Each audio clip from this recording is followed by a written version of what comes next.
প্রিয় বন্ধুরা, খেজুরের গাছ কেটে দেওয়া সাহাবীর ঘটনাটি খুবই সুন্দর। ভিডিওটি পুরোটা দেখুন, আশা করি ভালো লাগবে। একদিন এক আনসারী ব্যক্তি রাসূলুল্লাহ সাল্লাল্লাহু আলাইহি ওয়াসাল্লাম এর কাছে এসে অভিযোগ করলেন, হে আল্লাহর রাসূল, আমার এক প্রতিবেশীর একটি খেজুর গাছ আছে যা আমার বাগানের ঠিক মাঝখানে। আমি তাকে অনুরোধ করছি যেন সেটা আমাকে দিয়ে দেয়, কিন্তু সে দিতে রাজি নয়।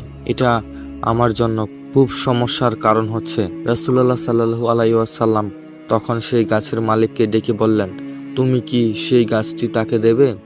আমি তাকে জান্নাতে একটি খেজুর গাছ দেব। কিন্তু সেই সাহাবী বললেন, না হে রাসূলুল্লাহ, আমি এটা দিতে পারবো না। তখন একজন সাহাবী উঠে দাঁড়ালেন, তার নাম ছিল আবু দাহদাহ। তিনি বললেন, হে আল্লাহর রাসূল, আপনি যদি জান্নাতে একটি গাছের বিনিময়ে বলেন তাহলে আমি সেই গাছটা কিনে নেই।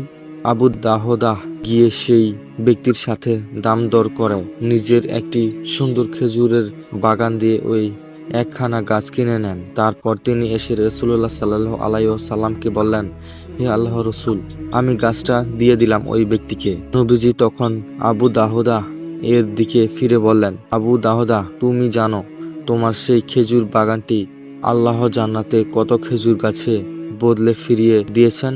তিনি আরো বলেন, আল্লাহ জান্নাতে তোমার জন্য বহু খেজুর গাছ বানিয়ে রেখেছেন, যার প্রতিটি গাছের ছায়া বহু মাইল জুড়ে বিস্তৃত হবে।